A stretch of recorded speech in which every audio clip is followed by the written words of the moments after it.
Hey everybody, welcome to the third day of Intimate Partner Violence Awareness Month Summit. I am Reverend Phoenix, and I am going to kick off this day with the first presentation lecture of the day, Handling Criticism and Providing Feedback.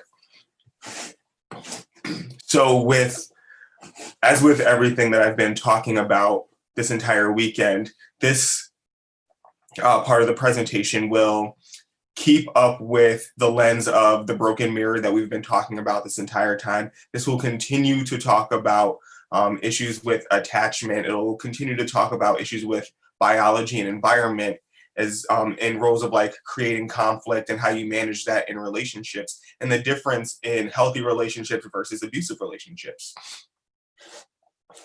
Of course, I do have the PowerPoint. Like full disclosure, the PowerPoint are just like my talking notes. I put the pretty colors on there so that you can look at them and like maybe write some stuff down too if you wanted to. Um, but yeah, like this PowerPoint is basically for me so that I know um, what to say and like how to keep these thoughts organized. But if it's helpful for you, definitely make use of it.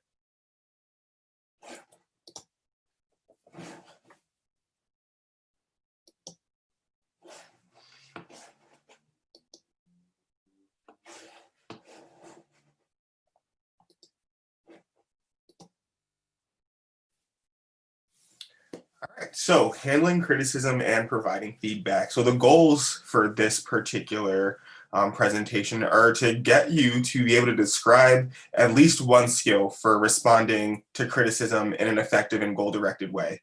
Um, Also to get you to be able to describe a skill for assertive behavior that is effective um, and is in a goal-directed way. And then also the last goal is to discuss the pillars of nonviolent communication.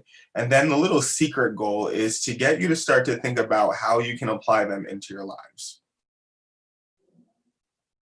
So first and foremost, criticism is a real thing.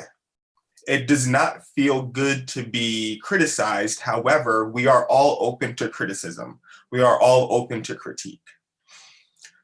If you remember back to the part in the broken mirror discussion when I talked about narcissism, well, narcissism is one of those things in our character traits that promotes an unhelpful way of responding to criticism. Also, narcissism and some social influences are part of the reason why some of us believe we're too good to be criticized and that criticism is a reflection of some other broken part of our character. Not always the case. Sometimes criticisms do highlight that, like in the case of someone being an abuser, right? Like that's a very serious character flaw. And it should be criticized, it should be scrutinized, it should be assessed and evaluated and changed, treated, right? Like that's a real thing. However, when it comes to interpersonal relationships, the degree of narcissism that's in our personalities can lead to how we respond to a critique or an evaluation or to criticisms from the people that we love. So, one example of that is defensiveness. Partner comes to you, or someone that you care about comes to you and says, "Hey, you did X, Y, and Z, and it makes me feel this way." And then your response is, "I do X, Y, and Z because of A, B, and C." That's defensiveness. No one cares why you're doing X, Y, and Z. The point that we're having this conversation is because I feel some kind of way about it. I'm coming to you because you are the person who can make that different. So defending why you behave a certain way doesn't justify problematic behavior. It just means your behavior is problematic and you have a reason for it. Avoidance is, if you think back to the attachment part of the conversation that we had in the broken mirror, avoidance is another way of responding to criticism that is unhelpful.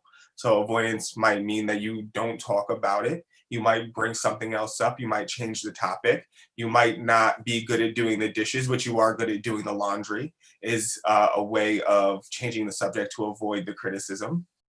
And the problem with that is that you don't actually address the issue that your intimate partner, your teammate, your friend, your coven mate, or church mate is bringing up. Instead, you are leaving that concern avoided. And then another example of an unhelpful way to respond is by invalidating the discussion all on itself. No, that's not true. You don't know what you're talking about, and we're not even going to talk about it. End of conversation. And so that can be an example of an incomplete interpretation of a criticism. Why is someone coming to me with this noise? If you can't think about a bunch of reasons why, you might be more prone to invalidate. If you don't care about why someone is bringing to you their concerns, or if you don't care enough to put time and energy into it, you might also move into invalidation as a response to criticism. For the people who strive to be happy, healthy, functional, evolving adults, we tend to look to some assertiveness skills to help us manage our responses to the emotional upheaval. So back to the biological component, right? Criticism can provoke that autonomic nervous system response, right? Interpretations can lead to that angry feeling or that feeling of frustration or that feeling of inadequacy that has the impact on our biology. And so when that is happening, we tend to stress the effectiveness of assertiveness skills. So right here, there are three different ways to look at a criticism or kind of assess for how you want to behave assertively in a situation that has a critique in it, right? So when the delivery of the criticism is disrespectful, there's a way to behave assertively. When timing is poor, so there might not be anything wrong with the criticism. There might not, like, there actually might need to be a conversation around this critique or observation, but the timing is poor. There's an assertive way to address that moment. And then when the criticism does not apply, there's also an assertive way to address it. When the criticism is disrespectful and you are not going to stand for it, the steps for assertiveness are: one, address or discuss what was problematic about the delivery. The tone that you took with me was really problematic and it doesn't motivate me to help you. Your gestures make me feel a little bit threatened. If you're going to gesture, can you back up? So on and so forth. Step two, what needs to happen immediately in order for the conversation to continue? Back up if you're going to use the gestures. Please change your tone a little bit. Sometimes you might hear people say, get that bass out your voice. That is a very kind of charged way to say, hey, your tone is not appropriate for this conversation. And then don't continue. The third step is to not continue the conversation. Don't even address the critique until the level of respect is shown. And so that is how you can respond to a critique or a criticism that is delivered disrespectfully. When the timing is poor, provide some validation for the conversation, right? Hey, I know we do need to have this conversation. Two, provide a time and a place for when the conversation can happen. A better time for us to do this will probably be like next Tuesday at 6 or 7 o'clock. And then step three, politely end the conversation until the agreed upon time. All right, so I'll follow up with you then. Now, in other situations, you might then switch to talking about other things that are not about the critique. And then when the criticism itself does not apply, you provide validation for what is not true. Hey, thank you for coming to me with this observation. It sounds like this is very important to you. Address the inaccurate part is the second part. And so what you say, an example of that might be is, that actually isn't correct. Like, that's not what my motivations are. That's not what I was trying to do. Here's, this is what I was aiming for. And so in that way, you can kind of like, nope, you missed the mark on which we're observing. Thank you for bringing it up. Feel free to bring up other concerns in the future too. Because one of the hallmarks of gaslighting is not addressing the concerns at all and, letting someone believe that they're not observing things when they absolutely are. So someone might be observing something in you, but misinterpreting it, and that could lead to an improper critique. So if you want to be someone who is not a gaslighter, you say, yep, you are seeing that correctly. I am cold and withdrawn. Nope, I'm not doing it for that reason. I'm doing it for this reason. And that is a way that you can kind of like maintain the balance and decorum and be assertive about who you are and where you are. When it comes to responding to criticism, I find that the techniques that come from Marsha Linehan's Treating Borderline Personality Disorder are super helpful and very effective when you want to respond to criticism very effectively. And these group of skills comes from the module of interpersonal effectiveness. And the skills that I'm going to talk about specifically are called Dear Man, Give, and Fast. So Dear Man is the skill they use when you want to ask for something or you want to decline something. Give and Fast are skills that you want to use for paying attention and maintaining self-respect. So all in all, the phrase is "Dear man, give fast," and that is the mnemonic device that you use to remember these group of skills. First thing is first, whenever you are entering a situation with someone, specifically if you are going to address criticism, but additionally, if you're going to ask for favors or if you're going to decline a favor, it's important to make sure that you are aware of what your goal is for this interaction. If your goal is to drive somebody nuts, all right. If your goal is to get something, all right. If your goal is to say no and still let them know that they can ask you for things in the future, that's important to know. That will shape your tone and your energy and your intensity when you enter these interactions. So the first one, dear man. Dear man, again, is a mnemonic device that is meant to help you recognize the formula that you organize your thoughts and your speech and your energy when you are asking for something or saying no. So describe, express, assert, reinforce, mindfulness, appear confident, negotiate. That's the dear man.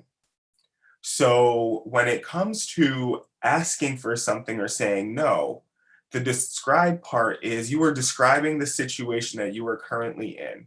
So let's say an example is I need to borrow my brother's car for the weekend. I live in New York and I would like to drive to Kentucky. It's actually not that long of a drive. It is a few states over, but from where I am, it's through Pennsylvania, through Ohio, over the Ohio River at Cincinnati into Kentucky. Boom, a few hours into Louisville. No problem. And I want to borrow my brother's car. Me and my brother have a great relationship. However, taking his car for a long weekend to Kentucky is kind of a stretch, even for our relationship. So I will use Dear Man to try to maximize my ability to get what I need from him while also remaining sensitive to the fact that this is kind of a big deal and I don't really have a right to expect that he will just give me his car for such a trip. So, Dear Man, in order, I will formulate a request. Hello, brother. Um, Describe. I am at a place where I need to travel to Kentucky for a long weekend for work. Um, and here's the express part, need to use your vehicle. My vehicle is not going to work because of one factor, two factor, and three factor. Assert. I know this is a really big response. Reinforce. However, if you do help me with this, I would be willing to make sure that it's tuned up before I take it, pay for the gas and tolls on my way there.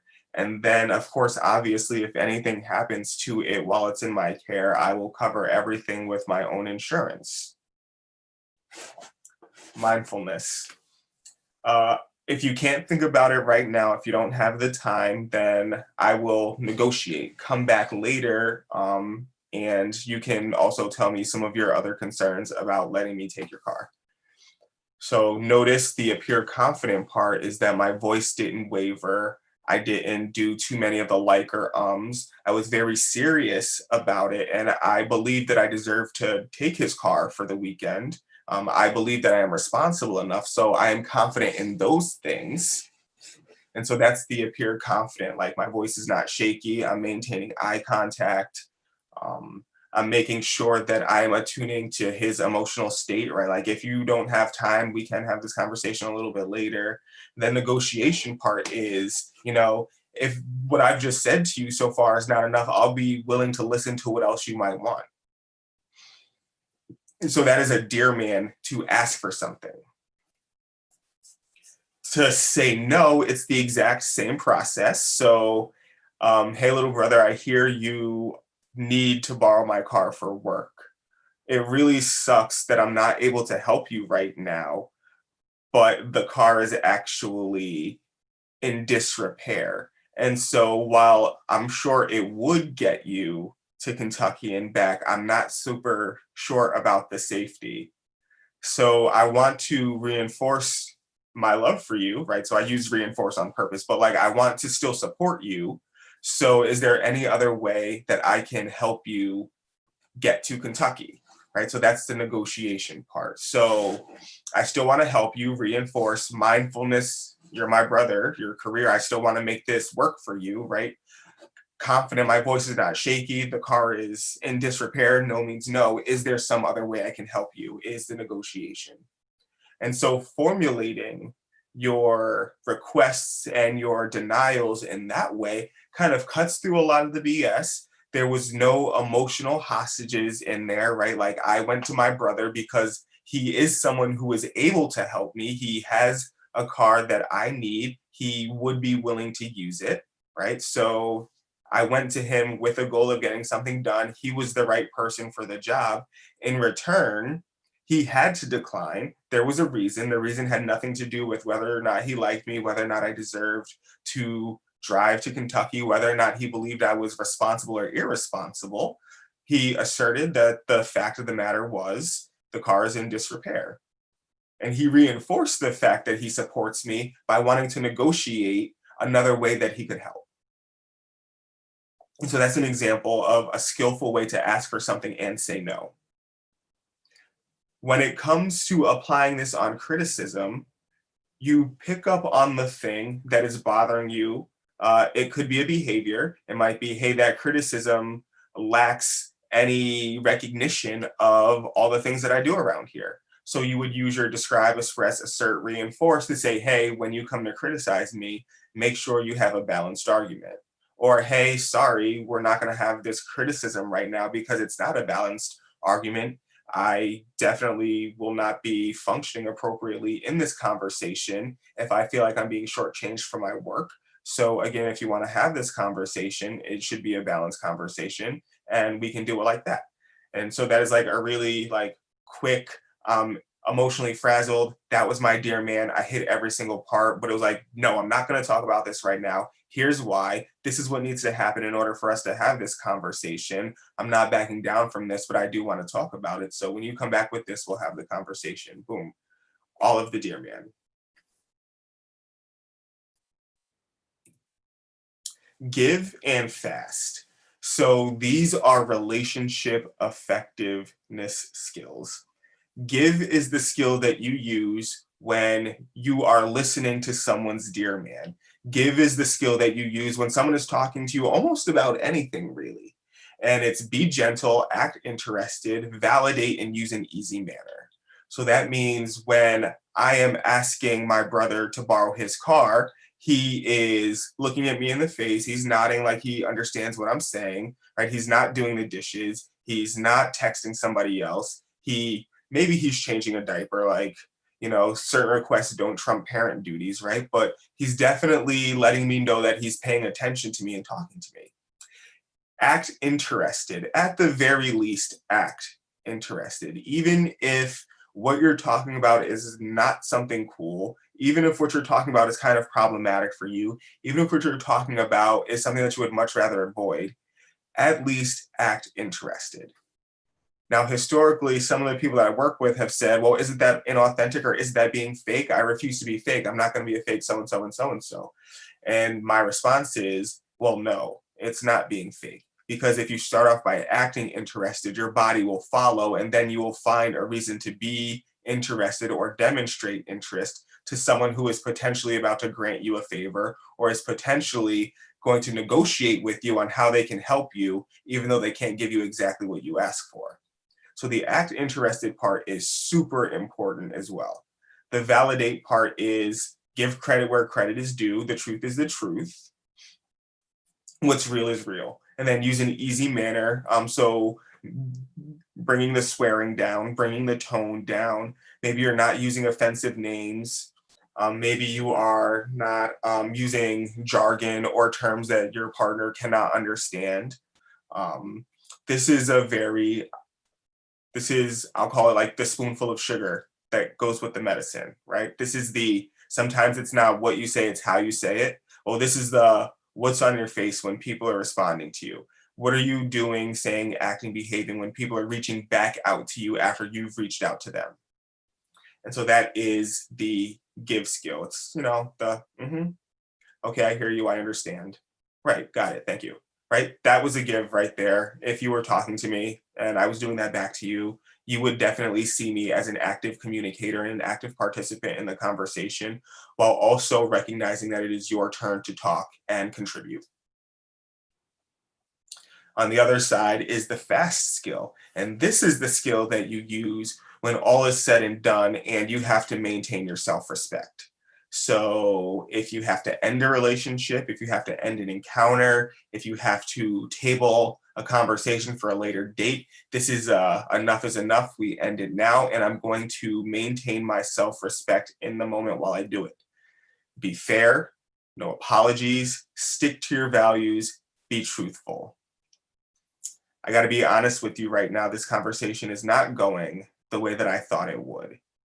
I came to you intending to be real about what I needed and what my values were. And instead, I feel disrespected and like you don't even want to hear me. So, this is the end of the conversation until later. Boom. You can't fault me for that if I say that to you. That's why I'm ending the conversation.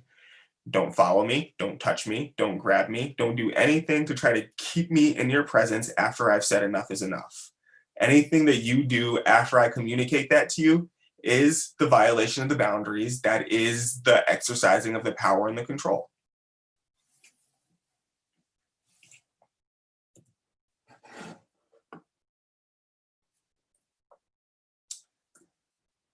Any questions so far?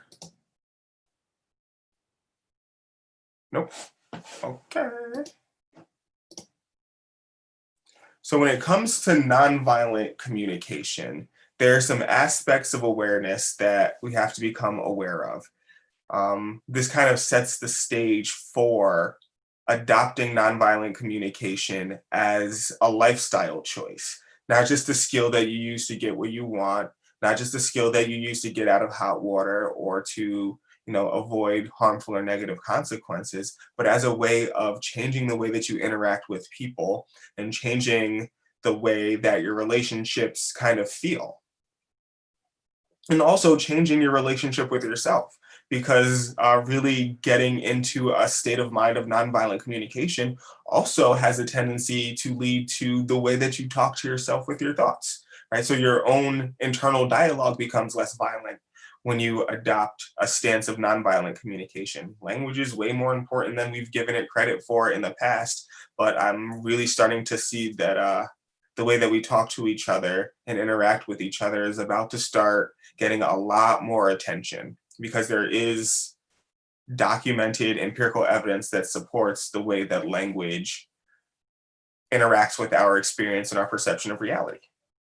So, when it comes to nonviolent communication, these aspects of awareness that you want to start to adopt are self empathy, empathy for other people, and honest self expression. Self empathy is very literally caring for your own needs on purpose. And when it comes to communication, you want to make sure that you are communicating from a place that is expressing your needs. Empathy from other people involves removing judgment and recognizing the depth of experiences that other people are having. This also means that you're removing blaming. This means that you are not wielding the truth or your feelings as a weapon. And then honest self expression is taking responsibility for your experience. So if you are engaging in an interaction and it's unpleasant, part of it is on you. Taking responsibility for that and amending your behavior on purpose is what honest self expression means. And so there are four pillars of nonviolent communication: there are observations, feelings, needs, values, and requests. Excuse me. I apologize. Could you put that PowerPoint back for just a moment? Which one? The one just before this one right here? Aspects of awareness? Yes. Okay. The depth of experience. Okay. Honest self-expression. That's what I want. Honest self-expression. I'm not going to write the whole definition. I just want to, okay, I got it. Thank you. Yep. So pillars of nonviolent communication: observation, feelings, needs and values, and requests. So the observation component is the on purpose, like making neutral statements of what you actually and objectively see or hear. These are objective facts without any subjective filters. Neutral statements: I hear a raise in your tone. I hear you get louder. Mm-hmm. I'm noticing myself get louder. Mm.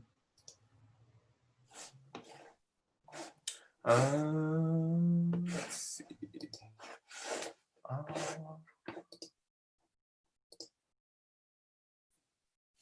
Feelings. So let me talk to you real quick about victim verbs. Like, this thing is going to blow your mind. Victim verbs are a thing. A lot of times you've heard them and a lot of times you've used them.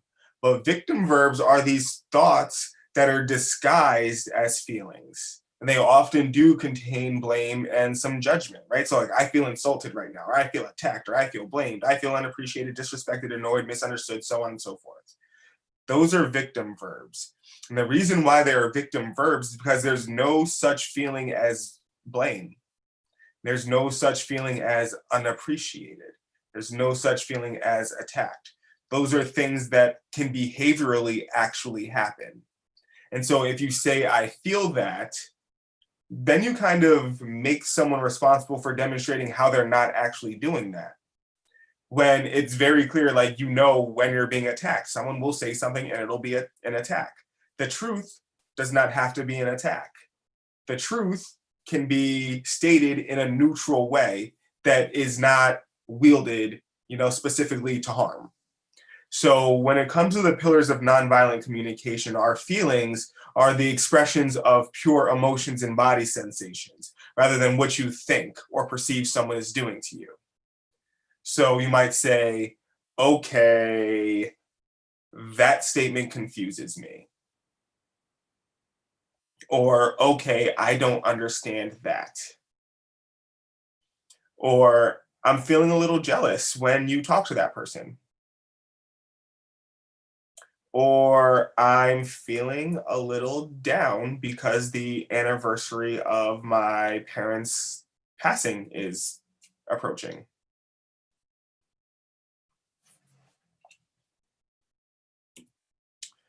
The needs/values are considered to be universal life energy, so to speak. I discuss values as that compass that directs our ship or bus of life. So our values are intangible. We cannot actually grasp them. We can only move in their direction. So an example would be a value of education or a value of health, or right? You can go to school and get your diploma, but you haven't actually grasped education. You've moved in a direction of becoming more educated. Requests are made in the present, and they are doable, concrete, specific, and affirmative actions.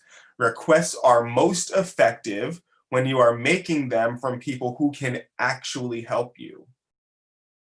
It's not appropriate to make a request to have a police officer put out your house fire. An example in relationships in abuse would be wielding suicidal thoughts or ideologies to try to hold a partner captive to keep giving that attention, right? If you text your partner and say, I don't know what I'm going to do, or I'm feeling suicidal, or so on and so forth, and your partner is not equipped to treat that in any kind of way that's an appropriate level, that is a request that was placed in an improper place. Also consider again your goal for that interaction. If you are someone who has used that tactic in the past, it's one of those examples of a thing that you use to get your needs met from someone who was an unpredictable provider. So we talked about that with the broken mirror discussion and the desperate techniques that children can develop and people can develop from getting unpredictable treatment from providers. An example would be like utilizing emotions and suicidality to get needs met from people. That is an anxious avoidant kind of attachment style strategy.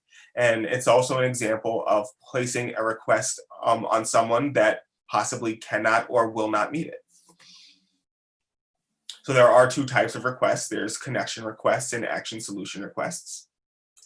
Connection requests, they request reflection of what you just expressed. So to see if what you said came across to the listener like the way you intended. So can you tell me what you're hearing from me? Or can you say that back to me? Or did that come off this kind of way? Or did that come off that kind of way? Or now that I'm hearing it out loud, I think that that came out a little bit more crass than I intended it to. That can be an example of a connection.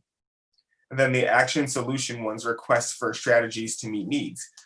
So would you bring me the groceries from the car? I could use some help.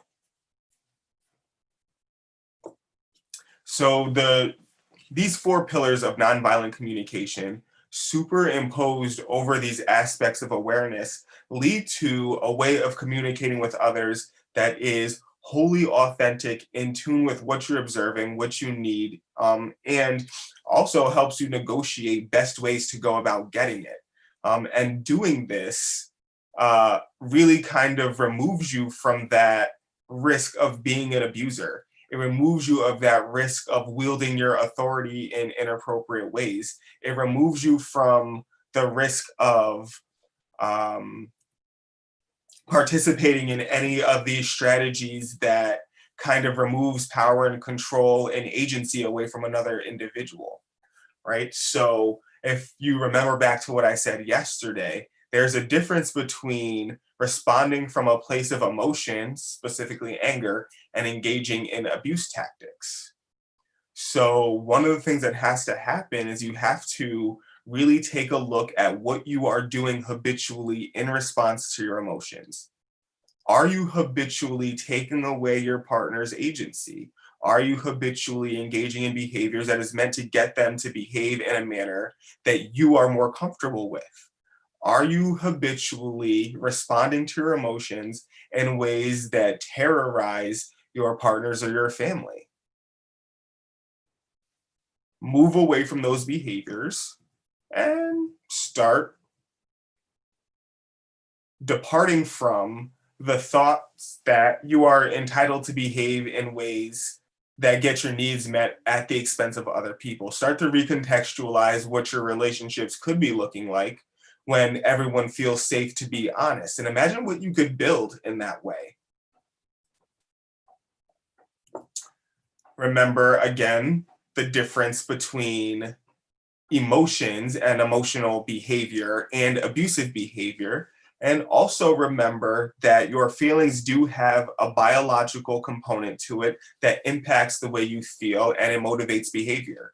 So be patient with yourselves as you move through these changes.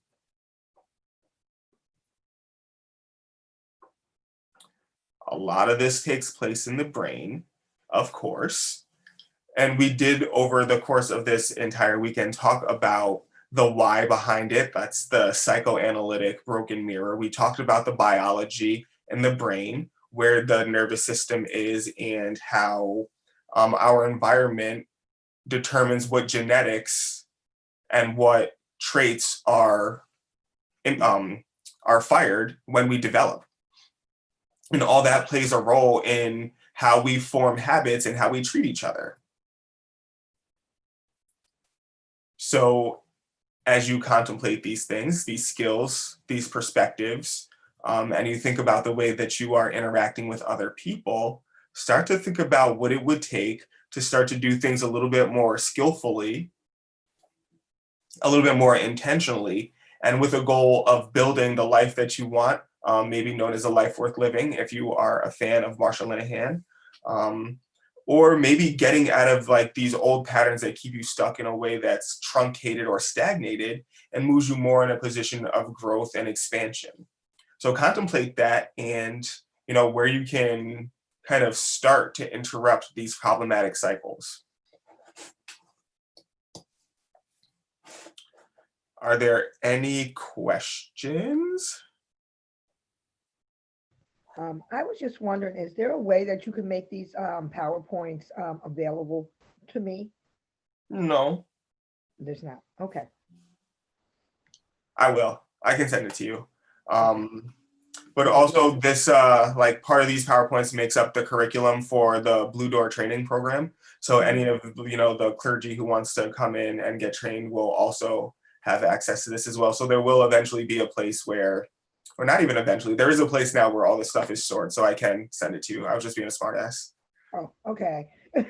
Yeah, this is good stuff. It's like this is a lot of stuff that basically I've been using, but it didn't have a name for it. And the more that I see this stuff, the more it is being reinforced. Because like you said, it's not something you have to be patient. It's not something that happens overnight. So this is some good stuff. Thank you for the feedback. Yeah. All right. So with that being, oh, it was 47 minutes. That's not bad. That's a good lecture. All right. So then I will go ahead and call it quits for now. Actually, no, not yet. The next event is at what time? So, okay, so the next one is Getting Up by Danielle. It's at 3 o'clock. So of course you can go right back to the website and use the website to get back in. And then at 4 o'clock we have Clearing the Road with Hecate by GV. And then at 6 o'clock I'll be doing the closing remarks, and that'll just be like 5-10 minutes. Then that'll be the wrap up for the weekend. So be sure to check out those. As always, you can watch it live at bluedoorevents.weebly.com, or you can participate by also going into the website and clicking on the participate buttons for the time slot that you want to participate in. You can jump right on into the Zoom meeting. So yeah, I will catch you all later, and thanks again. Life is about. But one thing I know, there's a demon that's living inside of my house. This song is called Newest Demons by David Loren Harris. They tell me That's they my love me, outro. but really I know it's a lie from their mouth. I hate when they hurt me, I cry and I shout. They tell me to stop what I'm crying about. The seconds and minutes I'm trying to count. For longer and longer I gotta get out. I need an escape. Wait, somebody see that I'm caged. My mother's been beaten and raped. I'm weak and afraid. I can't get away from this demon that prays. Hold on my innocence, hold on my fear. Whispering death when they talk in my ear. Screaming for answers but nobody hears. I never had money so nobody cares. The demon gets angry when getting the bills. My mommy's too busy with liquor and pills. The moment she's sleeping, the sicker I feel. This isn't me dreaming, I live it for real.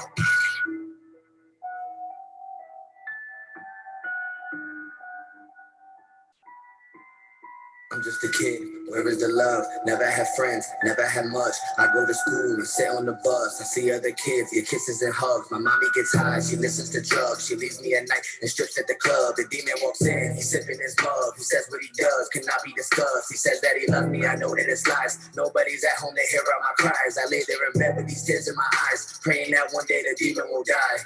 You don't know the pain that I go through. You don't see or feel the things I do. You don't know the pain that I go through. I can't get away from you. I need to get high just to forget what my life is about. I need to forget there's a demon that's living inside of my house. I pop me a pill, I pour me a drink and lie on the couch.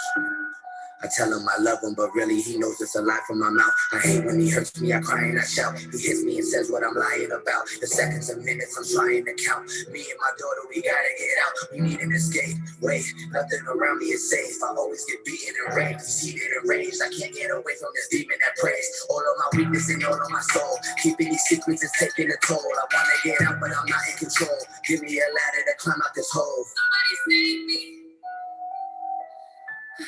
I'm going crazy. What do I do? When do I leave? Where do I run? I'm mad at this shit. I'm packing my bags. It's over. I'm done. It hurts even more to know that I'm pregnant and having a son. My body is cold, I can't even move, I'm frozen and numb. All of the things that this demon has done. I wish that my life could be peaceful and fun. Look at my baby, she's sweet and she's young. She shouldn't hear nothing he speaks from his tongue. I'm done with these beatings, I'm done being shunned. My daughter is watching, I know she's a sponge. I need me a drink and I need me a gun. As soon as he's sleeping, this demon is done. You don't know the pain that I go through. You don't see or feel the things I do. You don't know the pain that I go through. I can't get away from you. I love you, my baby. I'm sorry. This isn't what life is about. It's time to get rid of the demon that's living inside of our house. I'm done with the lying, my baby girl crying. It's time to get out. It's fire in now. It's time to put 5 all inside of the scalp. This is for all of them years of abuse. This is for me never hearing the truth. It's over. I don't want to hear an excuse. I've loaded this pistol, preparing to shoot. What the fuck did I do? Fuck.